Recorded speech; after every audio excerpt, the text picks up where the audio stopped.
सुबह सुबह गट्टू नदी के किनारे गया, लेकिन अचानक वो बहुत तेज चीखा।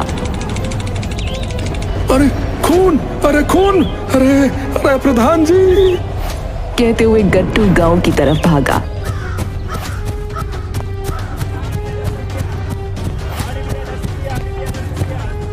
अरे प्रधान जी को किसी ने मार दिया। अरे प्रधान जी, अरे प्रधान जी।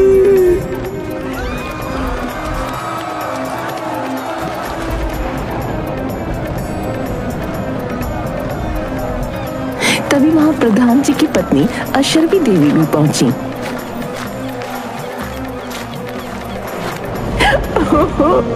हाय, मेरे पति को मार दिया। हाय, मेरा पति सबका ध्यान रखते थे, लेकिन किसी ने मेरे पति को ही मार दिया। अशर्वी बहुत रो रही थी, जिसके कारण वो बेहोश भी हो गई। तभी किसी ने पुलिस को बुलाया। एसीपी मैक्स अपने 2 कांस्टेबल रमेश और महेश के साथ वहां पहुंचा। वो डेड बॉडी को ध्यान से देख रहा था। मैं इसकी इन्वेस्टिगेशन शुरू कर रहा हूं। आप सभी से शाम को मिलूंगा। प्रधान जी के घर सभी लोग बैठे हुए थे। तभी वहां एसीपी मैक्स अपने कांस्टेबल के साथ पहुंचा। जी आप यहाँ क्यों? नहीं होना चाहिए था क्या? जी मेरा वो मतलब नहीं था। आपने शाम को आने को कहा था, इसीलिए। मानिकचंद, शाम तक तुम भाग भी तो सकते थे। जी ये आप क्या कह रहे हैं? हमें सब पता चल गया है, इसीलिए तुम अब बहुत सीधे मत बनो। साहब, मैं आपकी कोई भी बात समझ नहीं पा रहा हूं। थाने में चलोगे तो सब समझ में आ जाएगा।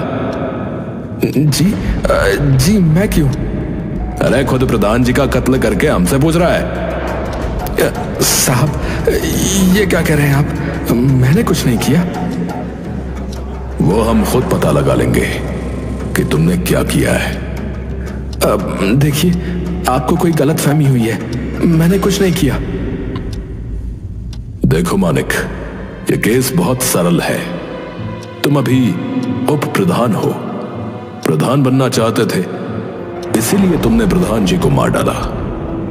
अरे नहीं नहीं, मैं कभी ऐसा नहीं कर सकता। जी आप कुछ बताना चाहेंगी कि इन दोनों के संबंध कैसे थे? वैसे तो ठीक ही थे, लेकिन क्या? कुछ दिन पहले दोनों की बहुत लड़ाई हुई थी। क्या? और किस बात पर? साहब जी, वो नदी का पुल बनवाने के लिए सिर्फ बहस हो गई थी। घर में और कौन कौन है? क्या कोई ऐसा भी है जो यहाँ नहीं है? सब यही है, सिर्फ हमारा नौकर रघु यहाँ नहीं है। कहाँ गया है? पता नहीं, वो रात को ही बिना कुछ बताए यहाँ से चला गया। वो यहाँ नहीं है। अरे कुछ तो बताया होगा। नहीं, वो पहली बार ऐसे घर से चुपचाप भागा है। ओह अच्छा, मतलब रघु ने ही ये सब। चलो उस रघु को ढूंढते हैं। जी साहब। पुलिस वहां से रघु के घर जाने के लिए निकल जाती है।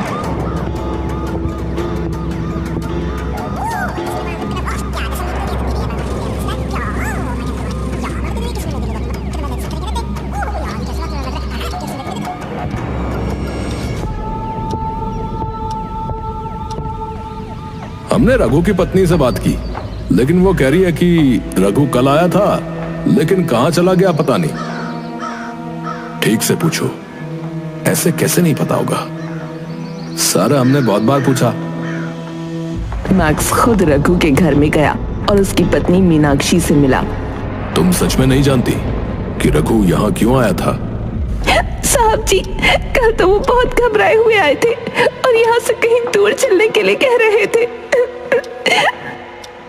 फिर तुम क्यों नहीं गई? वो मुझे बोलकर गए थे कि मैं जल्दी से जरूरी सामान थैले में रख लूं, लेकिन वापस नहीं लौटे। इतना कहकर वो जोर जोर से रोने लगी। अरे तुम ज्यादा ड्रामे मत करो, तुम्हारा पति प्रधान जी का कत्ल करके भागा है। नहीं नहीं, वो ऐसा नहीं कर सकते। ले फिर भागा क्यों? मैं नहीं जानती साहब। कुछ तो बताया होगा कि जाना कहाँ है। कह रहे थे कि काका इंतजाम कराएंगे। काका का पता बताओ। मैं नहीं जानती काका कौन है। अभी हम जा रहे हैं, जरूरत पड़ी तो फिर से आएंगे। मैक्स अपने कांस्टेबल के साथ वहां से आ गया।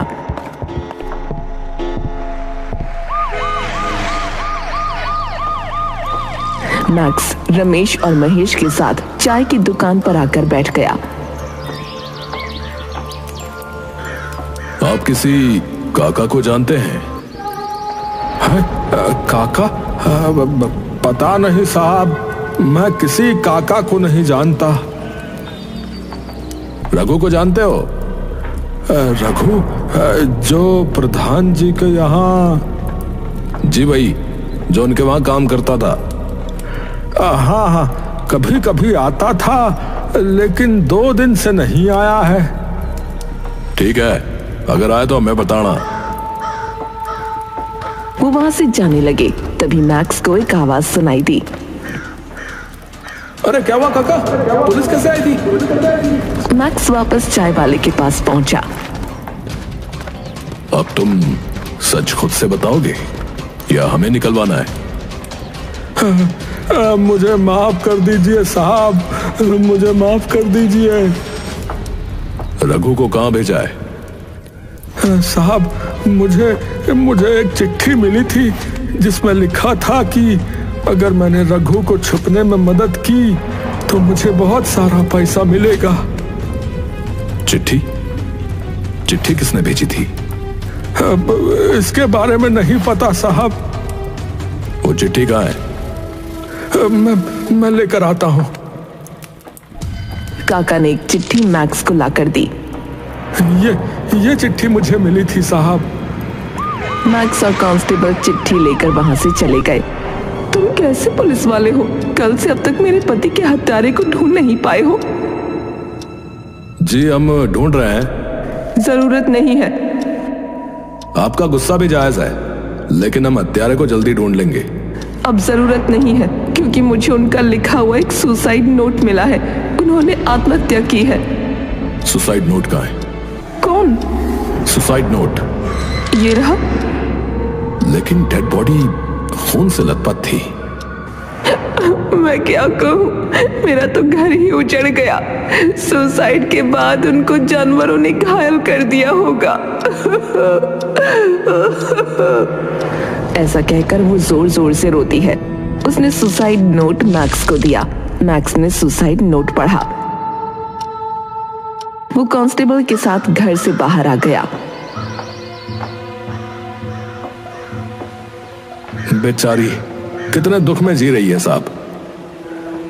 अरे भगवान कभी किसी के साथ ऐसा ना करे। अब कैसे संभालेगी सब कुछ? मुझे एक बात अब तक समझ में नहीं आ रही है कि वो घायल कैसे हुआ। सर जी, अशरफी जी ने बताया तो है कि जानवरों ने घायल कर दिया होगा। सही है, जल्दी केस सॉल्व हो लिया। तुम दोनों पुलिस में भर्ती होने से पहले बकरी चराते थे क्या? क्या हुआ सर जी? मतलब किसी आदमी को सुसाइड करना है तो वो पहले जंगल में जाकर रस्सी से लटक जाएगा और मौत के बाद जानवर उसे खुद नीचे उतारेंगे और फिर बिना उसे खाए घायल करके छोड़ देंगे। हाँ सर, ये तो सोचा ही नहीं मैंने। मैं पुलिस में भर्ती होने से पहले डिटेक्टिव था और अभी भी हूं। जी सर। तुमने डेड बॉडी ध्यान से देखी? प्रधान जी की उंगली कटी हुई थी और इस कागज में बिल्कुल साफ लिखावट है। हमें जो है एक बार नदी के पास ही चलना चाहिए साहब, शायद कोई क्लू मिल जाए। जल्दी से तीनों नदी के पास पहुंचे और वहां जाकर छानबीन करनी शुरू कर देते हैं। अलग अलग एंगल से सारी कहानी को समझने की कोशिश करते हैं।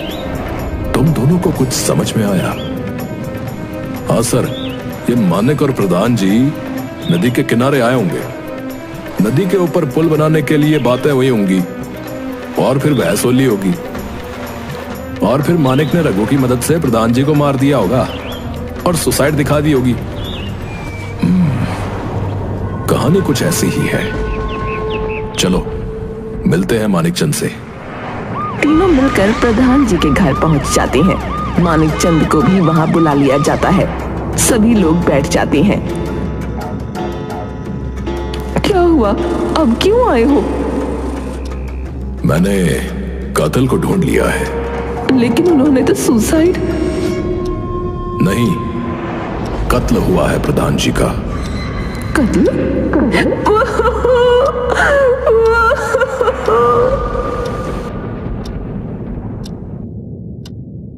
ये उस रघु का किया हुआ है।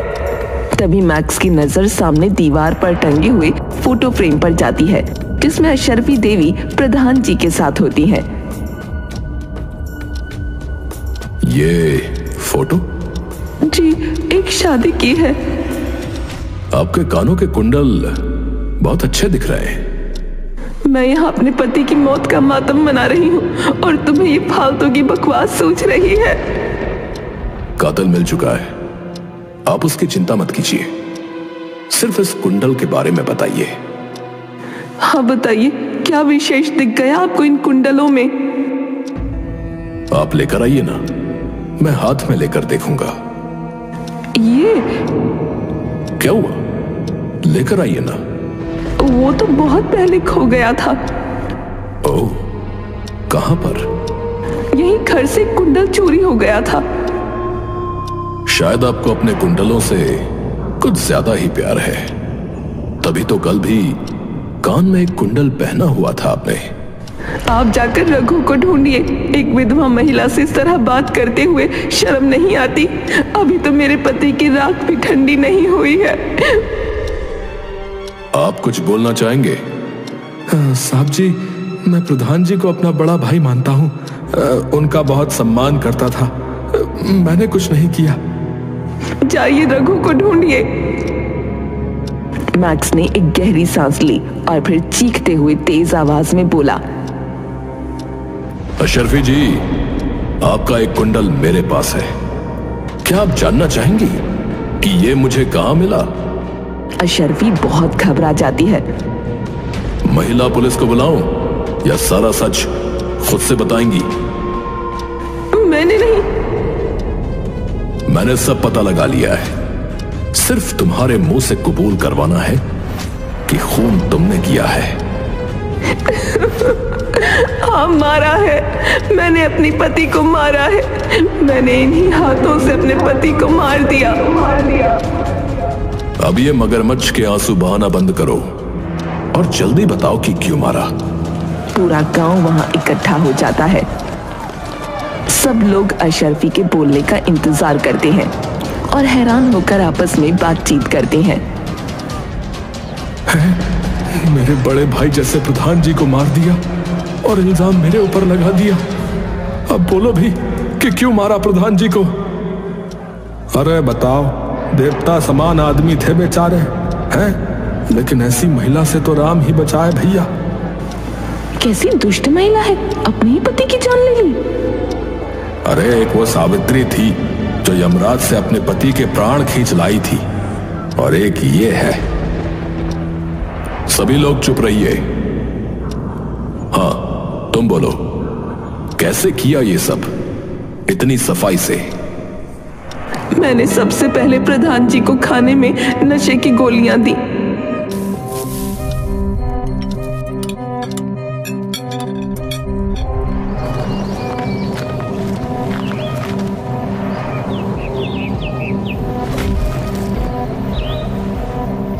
और जब वो शाम को घूमने नदी किनारे पहुंचे तो वहीं बेहोश हो गए।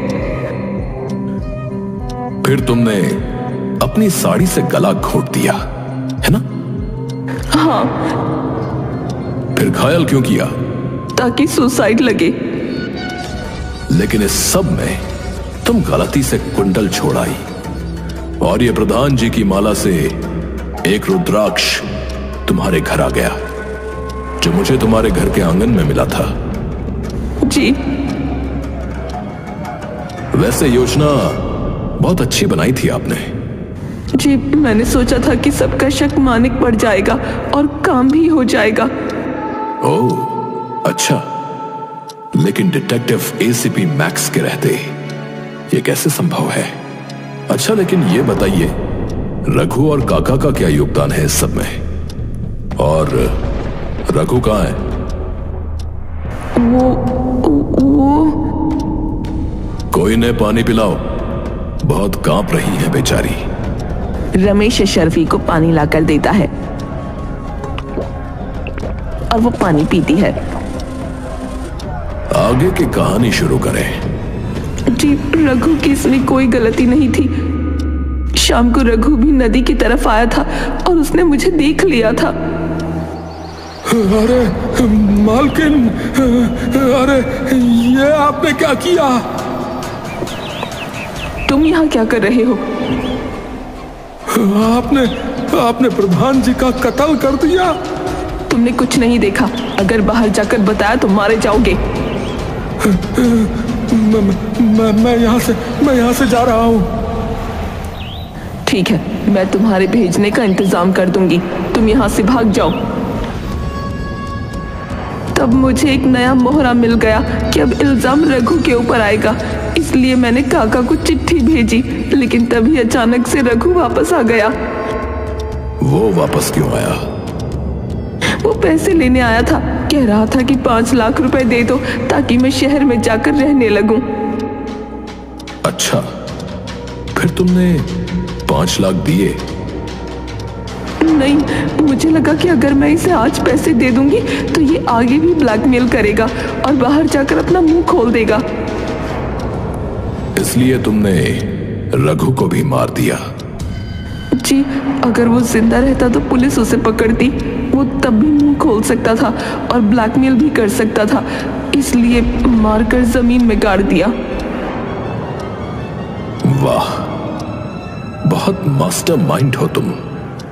प्रधान तो तुम्हें होना चाहिए था। एक कत्ल से बचने के लिए 2 कत्ल। जी, लेकिन प्रधान जी को मारा क्यों? प्रधान जी को पुल बनाने के लिए कई बार पैसे मिले, लेकिन प्रधान जी नदी पर पुल बनाने को तैयार नहीं थे। मैंने उन्हें बहुत समझाया, लेकिन वो मानते नहीं थे। वाह जी वाह, इतनी सी बात के लिए जान से मार दिया? नहीं, वो इस बात के लिए नहीं मारा। फिर क्यों किया तुमने कत्ल?